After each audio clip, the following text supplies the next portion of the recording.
ಪ್ರಭು ಯೇಸುವಿನಲ್ಲಿ ಅನುಗ್ರಹಿತರಾದ ಪ್ರಿಯರೇ, ಜುಲೈ 1ನೇ ತಾರೀಕು ಬುಧವಾರವಾಗಿದೆ.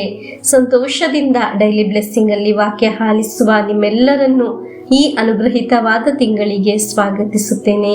ಬಹಳ ಅನುಗ್ರಹ, ಕೃಪೆ ತುಂಬಿದ ಅನುಗ್ರಹಿತ ದಿನವಾಗಿದೆ. ಇಂದು ಈ ತಿಂಗಳು ಪ್ರಾರ್ಥಿಸುವಾಗ ಪ್ರತ್ಯೇಕ ನಿಯೋಗ ನಮ್ಮ ಪ್ರಾರ್ಥನೆಯಲ್ಲಿ ಸಮರ್ಪಿಸೋಣ. ಅದು ವಿವಾಹ ಪ್ರಾಯ ಆಗಿ ವಿವಾಹ ನಡೆಯದೇ ಇರುವವರಿಗಾಗಿ.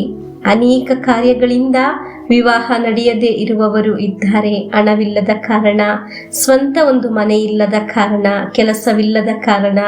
ನಮ್ಮ ನಿಯೋಗದೊಂದಿಗೆ ಈ ನಿಯೋಗವನ್ನು ಸಮರ್ಪಿಸಿ ಪ್ರಾರ್ಥಿಸೋಣ. ಇಂದು ವಾಹನ ಚಾಲಕರಿಗಾಗಿ ಪ್ರಾರ್ಥಿಸೋಣ. ಅವರಿಗೆ ಬಹಳ ಸಂರಕ್ಷಣೆ ಬೇಕು. ನಮ್ಮ ವಾಹನಗಳನ್ನು ಸಮರ್ಪಿಸಿ ಪ್ರಾರ್ಥಿಸೋಣ. ಚಿಕ್ಕದು ದೊಡ್ಡದು ಆದ ಎಲ್ಲಾ ವಾಹನಗಳನ್ನು ದೇವರ ಶಕ್ತವಾದ ಕರಗಳಿಗೆ ಸಮರ್ಪಿಸಿ ಪ್ರಾರ್ಥಿಸೋಣ. ಇಂದು ಆಲಿಸುವ ವಾಕ್ಯದಲ್ಲಿ ಸಮರ್ಪಿಸೋಣ. ಈ ವಾಹನದ ಮೇಲೆ ದೈವಿಕ ಸಂರಕ್ಷಣೆ ಉಂಟಾಗಲಿ. ಒಂದು ವಾಹನ ಖರೀದಿಸಲು ಬಯಸುವವರು ಇದ್ದಾರೆ. ಒಳ್ಳೆ ಒಂದು ವಾಹನ ಖರೀದಿಸಲು ಇರುವ ಅವಕಾಶ ಅವರಿಗೆ ಉಂಟಾಗಲಿ. ಆಮೇನ್. ನಿರೀಕ್ಷೆಯಿಂದ ದೇವರ ವಾಕ್ಯವನ್ನು ನಮಗೆ ಆಲಿಸೋಣ. ಆದಿಕಾಂಡ 14ನೇ ಅಧ್ಯಾಯ 18 ಮತ್ತು 19ನೇ ವಾಕ್ಯ. ಸಾಲಮಿನ ಅರಸನು ಪರಾತ್ಪರ ದೇವರ ಯಾಜಕನೂ ಆಗಿದ್ದ ಮೆಲ್ಕಿಸೆದೆಕನು ಸಹ ಅಲ್ಲಿಗೆ ಬಂದು ರೊಟ್ಟಿಯನ್ನು ದ್ರಾಕ್ಷಾರಸವನ್ನು ಅರ್ಪಿಸಿ ಅಬ್ರಹಾಮನಿಗೆ ಇಂತೆಂದು ಆಶೀರ್ವಾದ ಮಾಡಿದನು. ಭೂಮಿಯಾಕಾಶಗಳನ್ನು ಉಂಟು ಮಾಡಿದ ಪರಾತ್ಪರ ದೇವರ ಆಶೀರ್ವಾದ ಅಬ್ರಹಾಮನಿಗಿರಲಿ.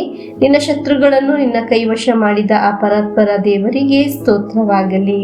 ಪ್ರಿಯರೇ, ಆಶೀರ್ವಾದ ಮಾಡಿದನು ಎಂಬ ಮಾತಿಗೂ ಆಶೀರ್ವಾದ ಮಾಡಿ ಹೇಳಿದರು ಎಂಬ ಮಾತಿಗೂ ಒಂದು ಪ್ರತ್ಯೇಕವಿದೆ. ಪ್ರಿಯರೇ, ನಿಮ್ಮ ಮನೆಯನ್ನು ಅನುಗ್ರಹಿಸಿ ಪ್ರಾರ್ಥಿಸಬೇಕು. ಹಣಕಾಸಿನ ವಿಷಯದಲ್ಲಿ ದೇವರೇ ಅನುಗ್ರಹಿಸಿರಿ ಎಂದು ಪ್ರಾರ್ಥಿಸಬೇಕು. ಆರೋಗ್ಯದ ಮೇಲೆ ಅನುಗ್ರಹಿಸಿರಿ ಎಂದು ಪ್ರಾರ್ಥಿಸಬೇಕು. ವಿದ್ಯಾಭ್ಯಾಸದ ವಿಷಯದಲ್ಲಿ, ಮಕ್ಕಳ ವಿಷಯದಲ್ಲಿ ಅನುಗ್ರಹಿಸಿರಿ ಎಂದು ಪ್ರಾರ್ಥಿಸಬೇಕು. ಪ್ರಿಯರೇ, ಈ ಅನುಗ್ರಹ ಧ್ಯಾನ ಮಂದಿರದಲ್ಲಿ ಶುಶ್ರೂಷೆಗಳಲ್ಲಿ ಒಬ್ಬೊಬ್ಬರ ತಲೆ ಮೇಲೆ ಕೈಯಿಟ್ಟು ಅನುಗ್ರಹಿಸಿ ಪ್ರಾರ್ಥಿಸುತ್ತಿದ್ದೇವೆ. ಕಾರಣ, ಪವಿತ್ರ ಗ್ರಂಥದಲ್ಲಿ ನುಡಿದಿದೆ, ನೀನು ಅನುಗ್ರಹಿಸಿದವನನ್ನು ನಾನು ಅನುಗ್ರಹಿಸುತ್ತೇನೆ ಎಂದು. ಆಮೇನ್. ನಾವು ದೇವರ ನಾಮದಲ್ಲಿ ಅನುಗ್ರಹಿಸುವ ವಿಷಯದಲ್ಲಿ ದೇವರು ಅನುಗ್ರಹಿಸುತ್ತಾರೆ. ಹಲ್ಲೆಲೂಯಾ, ಆಮೀನ್.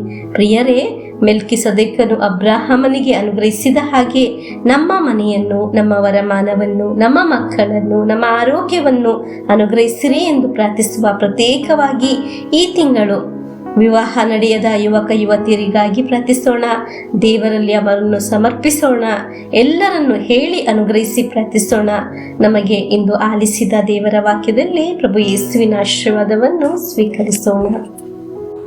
ನಮ್ಮ ಪ್ರಭು ಯೇಸು ಕ್ರಿಸ್ತರ ವರಪ್ರಸಾದವು, ದೇವರ ಪ್ರೀತಿಯು, ಪವಿತ್ರಾತ್ಮರ ಅನ್ಯೋನ್ಯತೆಯು ನಿಮ್ಮೊಡನ ಇರಲಿ. ರೋಗದಿಂದ, ಅಪಘಾತದಿಂದ, ವಂಚನೆಯಿಂದ, ನಿರಾಶೆಯಿಂದ ಸ್ವರ್ಗದ ದೇವರು ನಿಮ್ಮನ್ನು ಅದ್ಭುತವಾಗಿ ಸಂರಕ್ಷಿಸಲಿ. ದೀರ್ಘಾಯುಸ್ಸು, ಆರೋಗ್ಯ, ಸಮಾಧಾನ, ಸಂತೋಷ ಉಂಟಾಗಲಿ. ಪಿತನ, ಸುತನ, ಪವಿತ್ರಾತ್ಮರ ನಾಮದಲ್ಲಿ ಆಮೇನ್.